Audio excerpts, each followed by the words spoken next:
नमस्कार दोस्तों, कैसे हैं आप लोग। उम्मीद है आप सभी अच्छे होंगे। उत्तर प्रदेश के विधानसभा चुनाव होने में भी काफी वक्त है। उससे पहले कई राज्यों में और इलेक्शन होना है।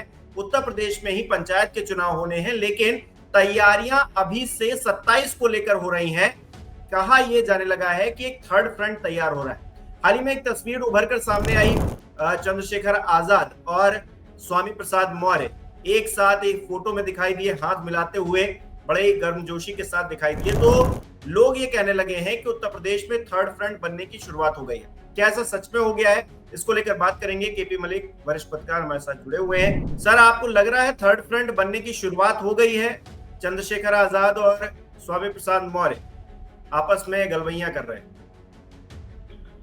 देखिए, पहले तो हमें ये देखना होगा कि चंद्रशेखर आजाद जिस प्रकार से उत्तर प्रदेश में अपनी तैयारी कर रहे हैं और मायावती जी लगातार कमजोर पड़ती जा रही हैं, तो वो अति उत्साह में हैं। और इसमें कोई दो राय नहीं है कि आज वो बहुत अच्छी स्थिति में है, सांसद बन के आए हैं, अच्छे वोटों से जीत के आए हैं। लेकिन अगर आप स्वामी प्रसाद मौर्य की बात करते हैं, तो स्वामी प्रसाद मौर्य भी कोई मायावती से अलग थलग नहीं है। उनकी भी स्थिति बहुत खराब है। आपने देखा कि वो 2022 का चुनाव हार गए, पहले भाजपा के साथ मंत्री बने, उससे पहले लंबे समय तक मायावती जी के साथ रहे, मंत्री भी रहे उनके मंत्रिमंडल में। तो वो भी कहीं ना कहीं अपना जो है एक ऐसा किसी का साथ तलाश रहे हैं ताकि उनका भी आगे सियासत अच्छी चले।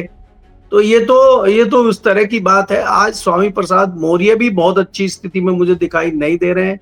दूसरी चीज क्या है कि अभी ये शुरुआती दौर है और चंद्रशेखर अपनी पार्टी को बढ़ा रहे हैं, अपनी मजबूती कर रहे हैं।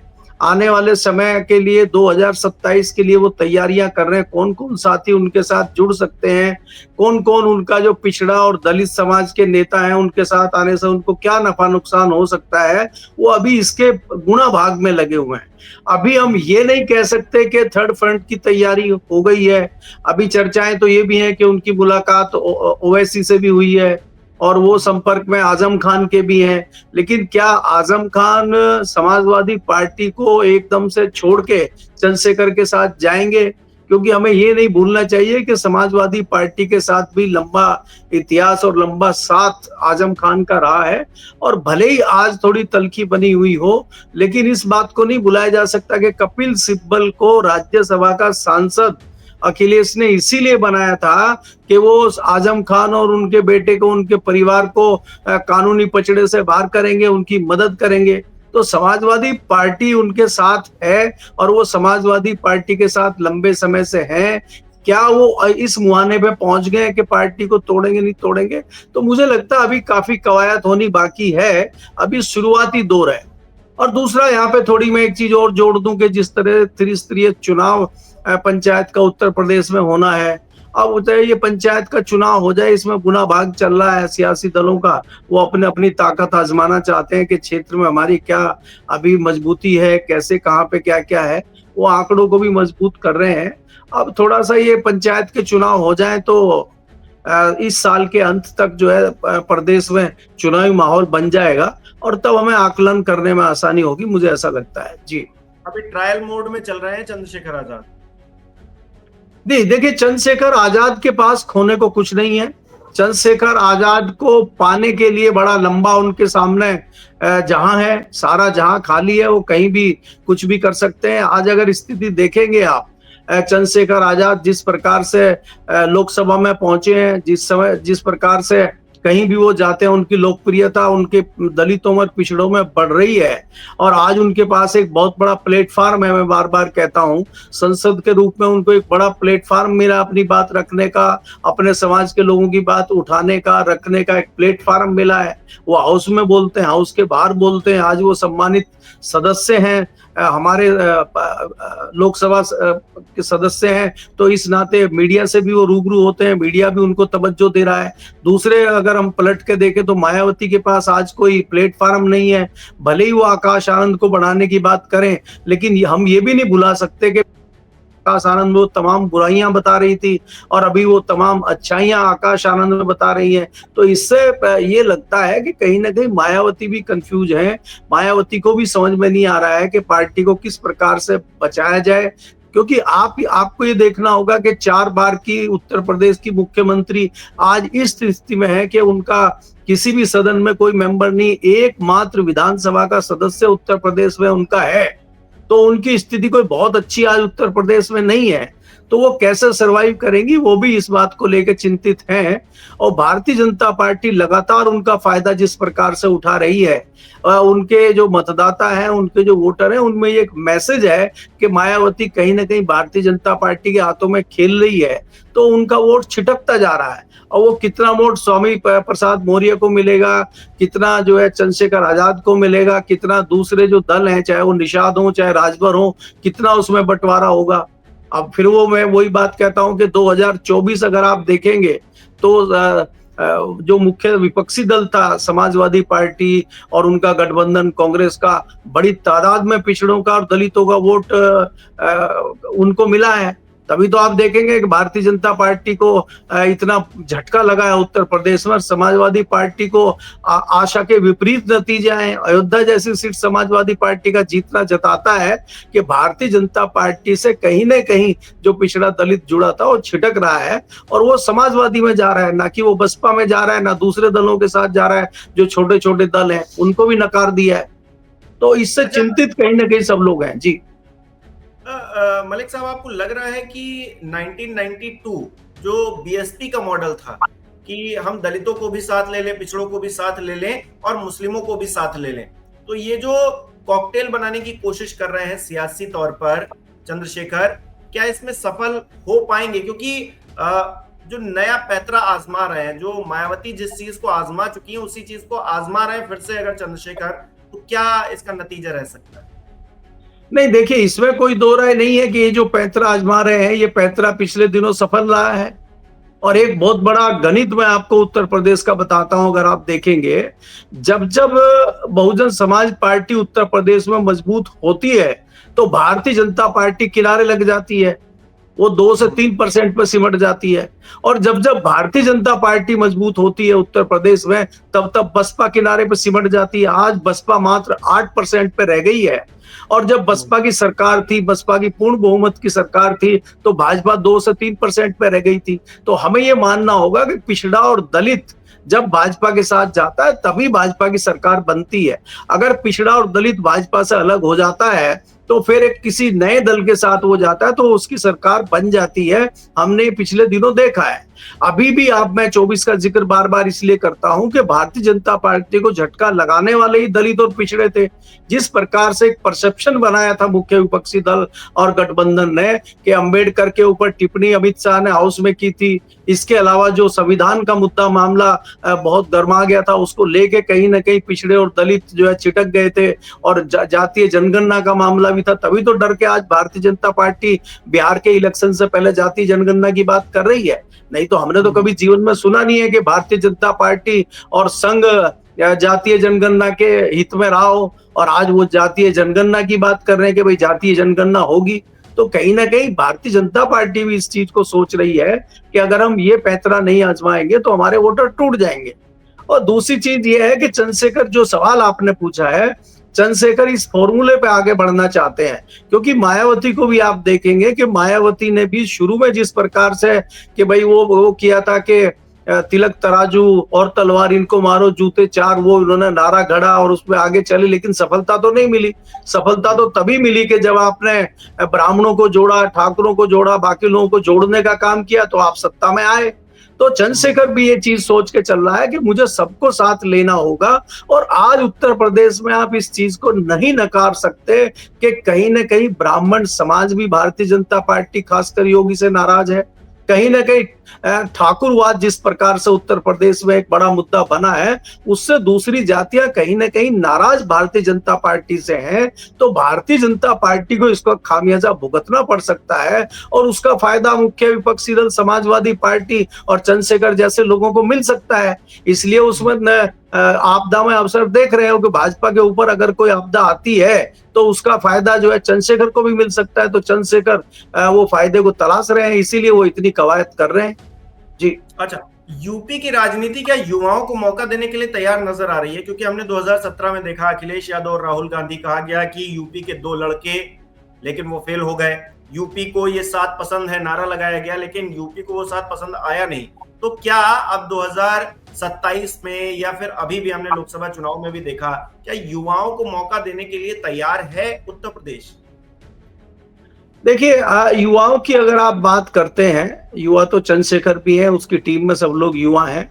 लेकिन मैं यहाँ पे युवाओं की बात ना करके, अगर आप किसी भी दल को देखेंगे, अखिलेश और कांग्रेस की बात भी आप करेंगे, आप ये नहीं कह सकते कि उनको सफलता नहीं मिली। मैं मानता हूं कि 24 सफलता मिली है, जितनी वो सोच रहे थे उतनी सफलता नहीं मिली है। लेकिन ये सारे नतीजे भारतीय जनता पार्टी की एंटी कॉम्पेंसी, भारतीय जनता पार्टी की नाराजगी, भारतीय जनता पार्टी की दिल्ली और लखनऊ की लड़ाई का नतीजा है कि इस प्रकार के नतीजे उत्तर प्रदेश में आए हैं। इसमें कोई दो राय नहीं है कि जो पुराने नेता हैं धीरे धीरे तमाम जो सियासी दल हैं उनको किनारे लगा रहे हैं, नए लोगों को लाने की कोशिश कर रहे हैं। भारतीय जनता पार्टी भी कुछ नए लोगों को आगे लाने की कोशिश कर रही है, आप देख रहे हैं। अगर आप विश्लेषण करेंगे उसमें समाजवादी पार्टी भी पुराने लोगों को थोड़ा थोड़ा पीछे करके नए नए कई लोगों को लेके आने की कोशिश कर रहे हैं। इसीलिए तो लोग मायावती को छोड़ के जो युवा चंद्रशेखर है उसके पीछे जाने की बात कर रहे हैं। भाई आज देखिए, मायावती कभी भी किसी स्पोर्ट पे नहीं जाती। मायावती ने मुखर होकर पिछले 10-11 साल में दलितों या पिछड़ों पे कहीं कोई घटना हुई है तो मुखर होकर वो नहीं बोली। चंद्रशेखर आजाद ने उस मुद्दे को उठाया है, वो स्पोर्ट पे पहुंचे हैं।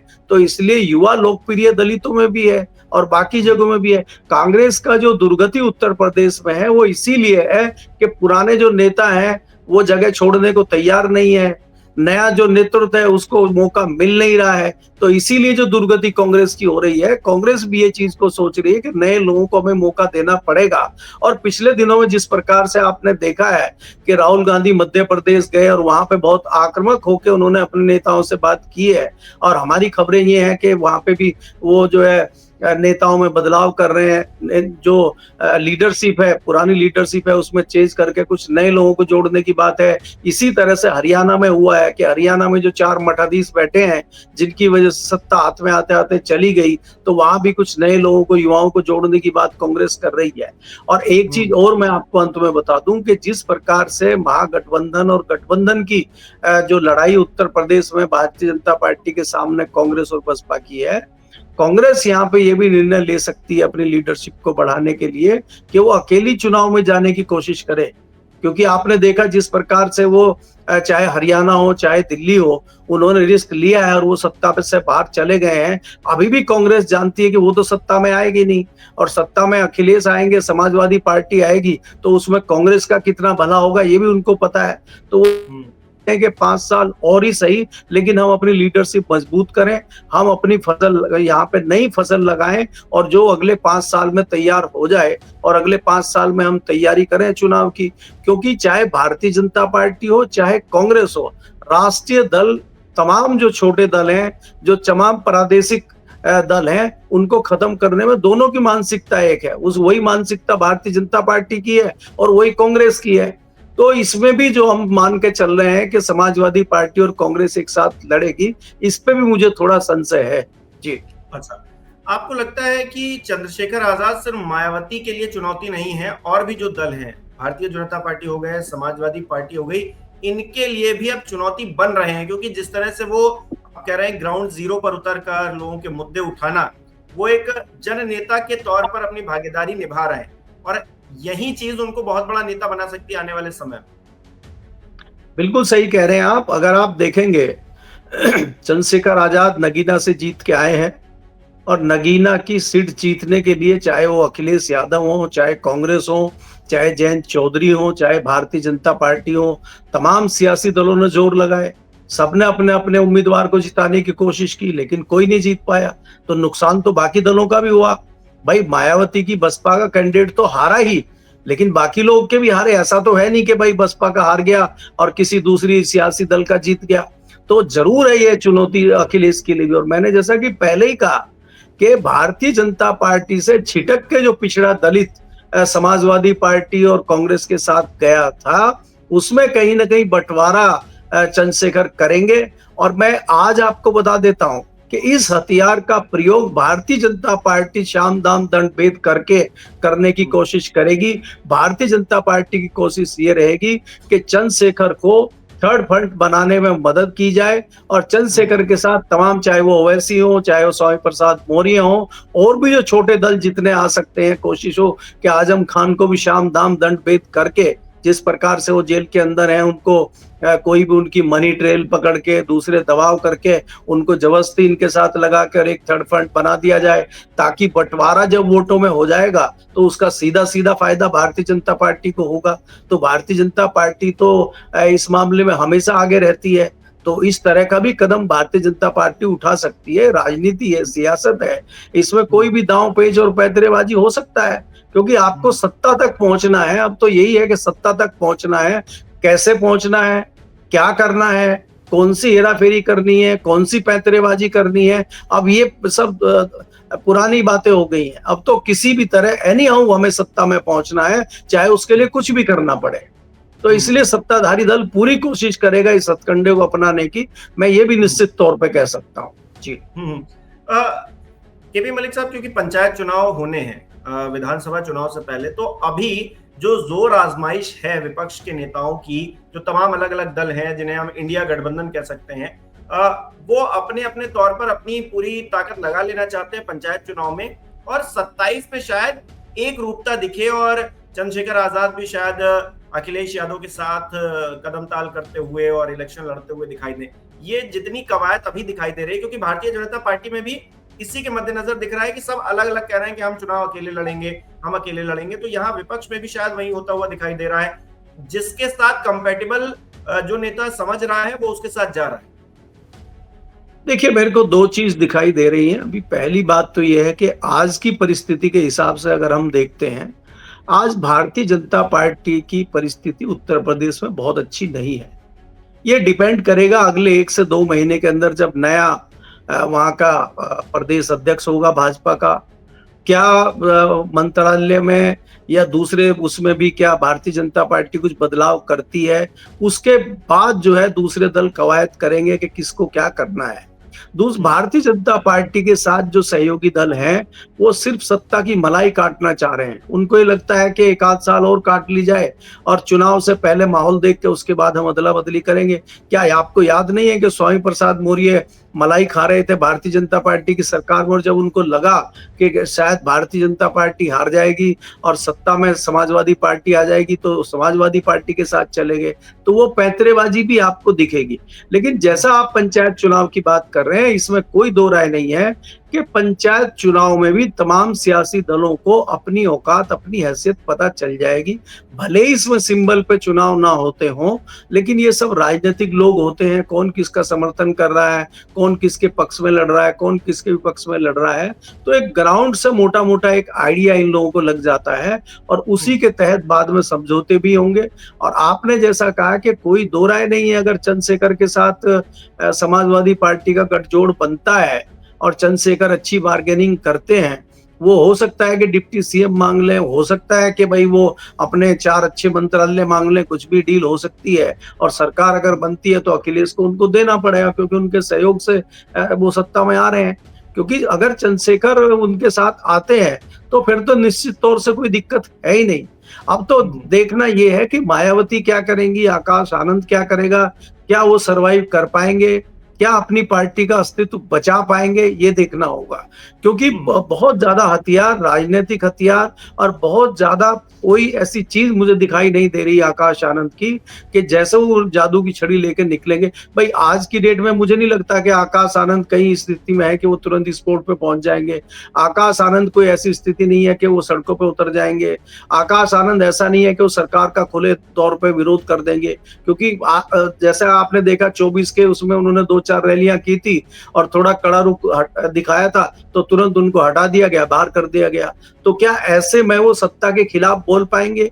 और सत्ता की 10 साल की एंटी कॉम्बेंसी है, सत्ता के ऊपर तमाम सवाल खड़े हो रहे हैं, भ्रष्टाचार का, कानून व्यवस्था का, इन्हीं पर तो चुनाव जीते जाएंगे।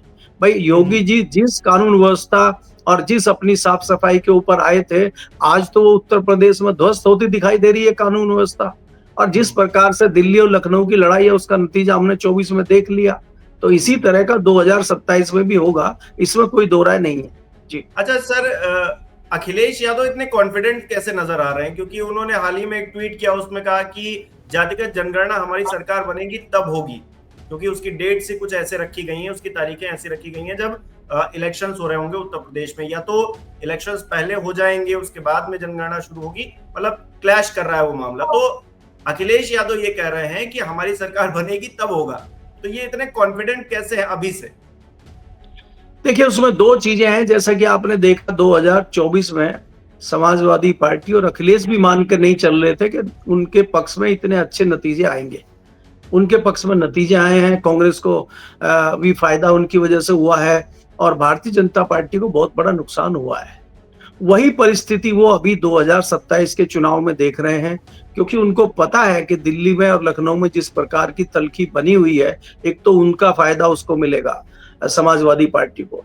दूसरा ये है कि अगर चंद्रशेखर उनके साथ आ जाते हैं और उनके साथ पिछड़ा और दलित जिस प्रकार से जुड़ा हुआ है, उन्होंने पीडीए चलाया है, उन्होंने तमाम अपने अभी आपने देखा कि सांसद मथुरा जैसी जगह से जीत के आ गए हैं, जो भारतीय जनता पार्टी का गढ़ माना जाता था। भारतीय जनता पार्टी की पिछले 40 साल से राजनीति अयोध्या पे चल रही थी, वहां पे ध्वस्त अगर बीजेपी हो गई है, तो ऐसे में उत्साह अखिलेश यादव का होना कोई गलत बात नहीं है, क्योंकि जिस प्रकार से दलित उनके साथ है, आज दलित में अच्छी लीडरशिप उनके साथ है।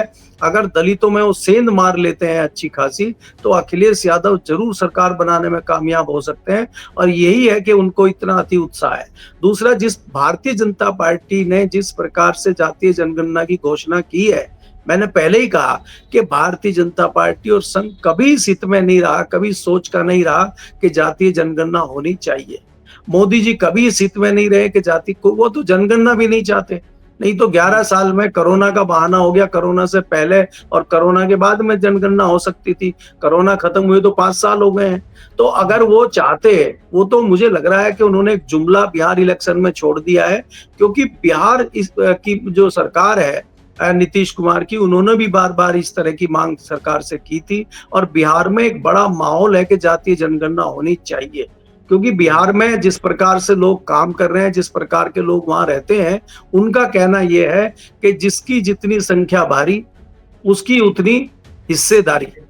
तो हिस्सेदारी तभी मिलेगी जब आपकी जनगणना होगी। जनगणना हो नहीं रही है, और वहां पे कहना यह है कि जो कम तादाद में लोग हैं वो ज्यादा हिस्सेदारी में हर चीज का फायदा उठा रहे हैं, और जिनकी संख्या ज्यादा है उनको ज्यादा कुछ मिल नहीं रहा है, न सरकार की सुविधाएं मिल रही है। तो इसकी मांग लगातार लंबे समय से बिहार में उठती रही है। तो उनको इस तरह के लोगों को साधने के लिए शगुफा भाजपा ने छोड़ा है, ऐसा माना जा रहा है, क्योंकि उन्होंने डेट भी बात की रखी है, और वो बाद में कल को आके जुमला इसको नहीं कह देंगे, इस बात की कोई गारंटी तो है नहीं। भारतीय जनता पार्टी ने कई सारे ऐसे वायदे किए जो बाद में जुमले बता दिए। तो लोगों को ये लगता है कि बाद में जातीय जनगणना को भी जुमला कह सकते हैं, इसलिए ये इस तरह की चीजें अखिलेश यादव कह रहे हैं कि हमारे समय में ही होगी। क्योंकि कांग्रेस ने और महागठबंधन ने तो पहले ही कह दिया है, वो तो जातीय जनगणना के पक्ष में है और पहले से ही मांग कर रहे हैं, चाहे वो राहुल गांधी हो, चाहे वो अखिलेश यादव हो, और चाहे इनके दूसरे नेता हो। तो इसलिए ये दावा ठोक रहे हैं कि हमारे आने के बाद ही जनगणना होगी। जी चलिए, देखिए आगे क्या होता है। बहुत बहुत धन्यवाद आपका सर हमारे साथ जुड़ने के लिए। हमारे दर्शक भी कमेंट करके हमें बताएं कि आखिरकार वो जो कथित थर्ड फ्रंट है जिसकी बनने की शुरुआत बताई जा रही है, स्वामी प्रसाद मौर्य और चंद्रशेखर आजाद एक दूसरे से गलबैयां कर रहे हैं, उसको देखते हुए आपको क्या लगता है उत्तर प्रदेश की राजनीति किस तरफ जा रही है? कमेंट करके बताइए। बहुत बहुत धन्यवाद।